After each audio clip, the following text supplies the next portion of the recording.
जिले की हलचल। आकाशवाणी लखनऊ से प्रस्तुत है जिले की हलचल। आज सुनिए बुलंदशहर और आगरा जिलों की हलचल। पहले सुनते हैं बुलंदशहर जिले की हलचल। आलेख और स्वर है श्रीपाल सिंह का।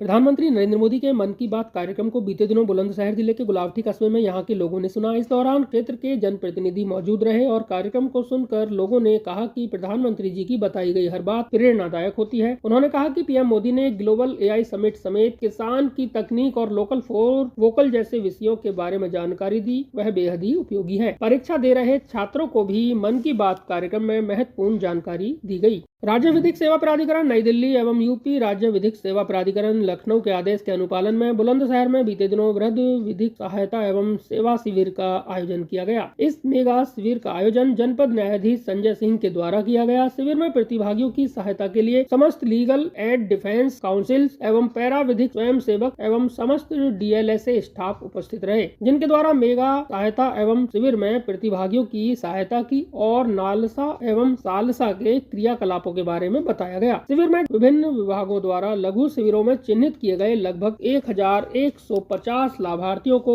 199 करोड़ रुपए की विभिन्न सरकारी योजनाओं का लाभ प्रदान किया गया। बुलंदशहर में जिलाधिकारी श्रीमती श्रुति की अध्यक्षता में कलेक्ट्रेट सभागार में किसान समाधान दिवस का आयोजन किया गया। समाधान दिवस में जनपद के किसानों एवं किसान यूनियन के पदाधिकारियों सहित संबंधित विभागों के अधिकारियों द्वारा प्रतिभाग किया गया। पूर्व में हुई बैठक में किसानों द्वारा की गई शिकायतों की संबंधित विभागों द्वारा किए गए निस्तारण की समीक्षा भी की गई। जिलाधिकारी महोदया ने किसानों की समस्याओं को सुनते हुए संबंधित विभागों के अधिकारियों को निर्देशित किया कि किसानों की समस्याओं को प्राथमिकता पर लेकर उनका निस्तारण किया जाए। महाशिवरात्रि पर्व पर बुलंदशहर के रामघाट पर श्रद्धालुओं का सैलाब उमड़ा रहा। शिव भक्तों के द्वारा सुबह से ही आस्था की डुबकी लगाई गई। लाखों की संख्या में श्रद्धालुओं ने भोले बाबा मंदिर पर गंगा जल चढ़ाने पहुंचे भक्तों में गजब का उत्साह देखने को मिला। इस दौरान गंगा घाटों की खास तौर से ड्रोन कैमरों से निगरानी की गई थी। सड़क सुरक्षा कार्यक्रम के अंतर्गत बुलंदशहर जिले में महत्वपूर्ण कार्यक्रम आयोजन किया गया। इस अवसर पर जिले के बराल गांव में प्राथमिक विद्यालय के छात्र छात्राओं एवं ग्रामीण वासियों को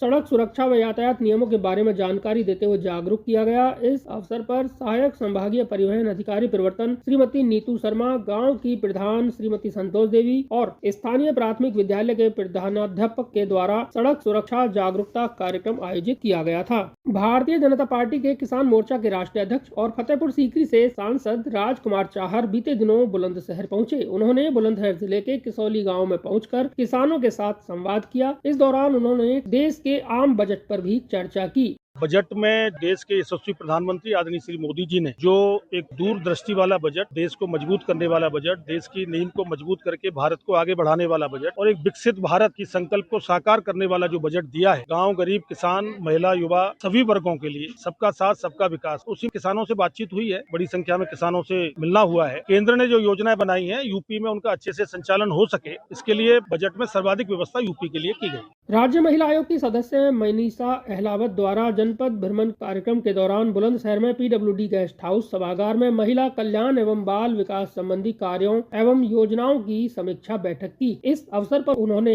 विभाग द्वारा संचालित योजनाओं तथा मुख्यमंत्री कन्या सुमंगला योजना, निराश्रित महिला पेंशन योजना, मुख्यमंत्री बाल सेवा योजना, रानी लक्ष्मीबाई सम्मान कोष योजना इत्यादि योजनाओं की जानकारी ली। बुलंदशहर में सिंचाई विभाग निरीक्षण भवन परिसर वलीपुरा में जल शक्ति मंत्री स्वतंत्र देव सिंह द्वारा बुलंदशहर खुर्जा विकास प्राधिकरण द्वारा स्थापित भगवान आदि योगी की मूर्ति का अनावरण एवं सिंचाई विभाग द्वारा विगत वर्षों में पूर्ण की गई 14 परियोजनाओं का लोकार्पण किया गया, जिनकी लागत लगभग 138 करोड़ रुपए से भी अधिक है। इस अवसर पर मंत्री स्वतंत्र देव सिंह द्वारा मीडिया को बताया कि लगभग 138 करोड़ की सभी परियोजनाएं थी। लाइनिंग है, रेगुलेटर है, इस प्रकार की जितनी भी परियोजना थी वो पूर्ण हुई है, जिससे किसानों को लाभ भी मिलेगा। टेल की सफाई है, चाहे लाइनिंग है, रेगुलेटर है, साइफन है, ये सबों का चुस्त दुरुस्त करने से और इनका जीर्णोद्धार होने से पानी की क्षमता भी बढ़ी, स्पीड भी बढ़ा और किसानों तक टेल तक पानी भी पहुंच रहा। मुख्यमंत्री सामूहिक विवाह योजना के अंतर्गत बुलंदशहर में बीते दिनों भव्य सामूहिक विवाह व निकाह समारोह का आयोजन किया गया। इस अवसर पर जहां एक तरफ 7 फेरे हुए, वहीं दूसरी तरफ निकाह का भी कार्यक्रम हुआ। इस दौरान कुल 188 जोड़ों ने एक दूसरे के जीवन साथी बनकर जीवन भर साथ रहने का संकल्प लिया।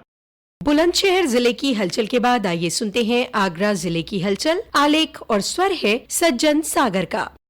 आगरा में मुख्यमंत्री सहभागिता योजना के तहत ताजनगरी फेज 2 स्थित गीता गोविंद वाटिका में थीम सौंदर्यीकरण, थीम विकास, थीम लाइटिंग और लेजर शो का पर्यटन एवं संस्कृति मंत्री जयवीर सिंह द्वारा लोकार्पण किया गया। करीब 18 एकड़ भूमि पर तैयार किए गए जोनल पार्क के परिसर में गीता गोविंद वाटिका में थीम सौंदर्यीकरण, थीम विकास, थीम लाइटिंग, लेजर शो और फतेहपुर सीकरी स्थित गुलिस्ता पार्किंग में कराए गए विकास कार्य पर 13 करोड़ की धनराशि व्यय की गई है। गीता गोविंद वाटिका में ब्रज थीम पर आधारित विभिन्न प्रकार के स्कल्पचर यथा कालिया नाग, गोवर्धन पर्वत, मोर शंख, मंडाला, जीआरसी एवं सैंडस्टोन जाली, पिलर, माखन मटका, स्टोन फाउंटेन, स्टोरी पैनल और महाभारत में कौरवों और पांडवों के बीच हुए कुरुक्षेत्र युद्ध को प्रतीकात्मक संरचनाओं के माध्यम से प्रदर्शित और स्थापित किया गया है, जहां श्री कृष्ण के जीवन पर आधारित लीलाओं को laser show, light and sound द्वारा प्रदर्शित किया जाएगा। पर्यटन एवं संस्कृति मंत्री जयवीर सिंह ने कहा कि मुख्यमंत्री के कर कमल से लोकार्पित गीत गोविंद वाटिका में हुए सभी कार्य लोगों को सुख सुविधा एवं प्राकृतिक आनंद देने का काम करेंगे। उन्होंने कहा कि प्रकृति के साथ जुड़ाव मिलेगा।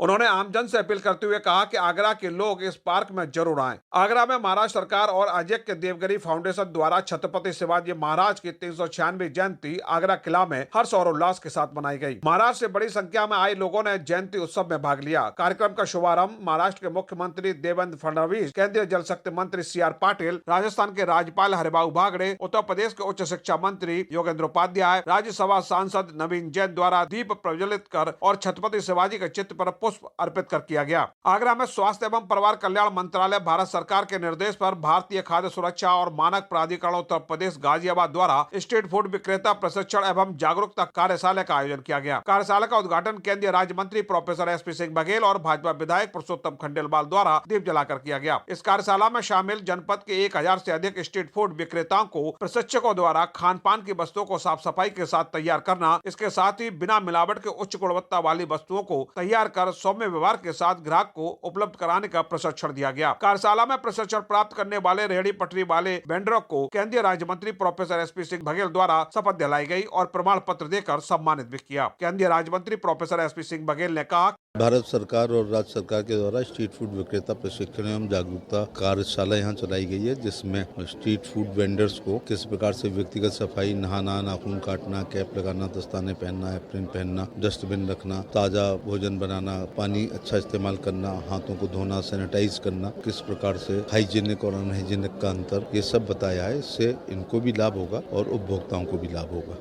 आगरा में इनक्रेडिबल इंडिया फाउंडेशन द्वारा 9वें ब्रज रत्न अवार्ड समारोह का आयोजन किया गया। अवार्ड समारोह का शुभारंभ बिहार के राज्यपाल आरिफ मोहम्मद खान द्वारा दीप प्रज्वलित कर किया गया। इस अवसर पर कला, साहित्य, संस्कृति, संगीत, अभिनय, खेल, चिकित्सा और समाज सेवा के क्षेत्र में उल्लेखनीय योगदान देने वाले प्रख्यात को ब्रज रत्न अवार्ड से सम्मानित किया गया। विगत दिनों भारत दौरे पर आए क्रोएशिया के प्रधानमंत्री एंड्रेज प्लेनकोविक ने पत्नी और 3 बच्चों के साथ कड़ी सुरक्षा व्यवस्था के बीच ताजमहल और आगरा किला का दीदार किया। ताज दीदार से पहले क्रोएशिया के मंत्री एंड्रेज प्लेनकोविक के आगरा पहुंचने पर उच्च शिक्षा मंत्री योगेंद्र उपाध्याय और मुख्य सचिव SP गोयल द्वारा स्वागत कर आगवानी की। होटल अमर विलास से बैटरी चलित गोल्फ कार्ट में सवार होकर क्रोएशिया के प्रधानमंत्री एंड्रेज प्लेनकोविक ताजमहल पहुंचे और कड़ी सुरक्षा व्यवस्था के बीच ताजमहल का दीदार किया। ताजनगरी आगरा में कला, शिल्प, संस्कृति और व्यंजन का संगम 10 दिवसीय 34वां अंतर्राष्ट्रीय ताज महोत्सव रंगारंग सांस्कृतिक कार्यक्रमों के साथ संपन्न हो गया। ताज महोत्सव में देश भर से आए 500 से अधिक शिल्पियों द्वारा कला का प्रदर्शन किया गया। ताज महोत्सव के समापन अवसर पर पर्यटन एवं संस्कृति मंत्री जयवीर सिंह द्वारा महोत्सव में आए शिल्पियों को प्रशस्ति पत्र देकर सम्मानित किया गया। आगरा में रंगों का पर्व होली हर्ष और उल्लास के साथ मनाई गई। इस दौरान केंद्रीय हिंदी संस्थान में अलग अलग देशों से हिंदी सीखने आए विदेशी छात्राओं पर भी होली के खुमार का रंग भी जमकर चढ़ा। केंद्रीय हिंदी संस्थान में विदेशी छात्राओं के लिए होली मिलन समारोह का आयोजन किया गया, जिसमें विदेशी छात्राओं द्वारा होली के फिल्मी गीतों पर रंगारंग सांस्कृतिक कार्यक्रम की आकर्षक प्रस्तुतियां देकर लोगों को ताली बजाने पर मजबूर कर दिया। इसके बाद सभी विदेशी छात्राओं ने प्यार के साथ एक दूसरे को अबीर, चंदन और लाल, हरा, नीला गुलाल लगाकर भारतीय परंपरा के अनुरूप जमकर होली खेली गई और दुनिया के 17 देशों से अधिक विदेशी छात्राएं होली के रंग में डूब गए। इस दौरान उन्होंने रंगों के पर्व होली की जमकर प्रशंसा भी की।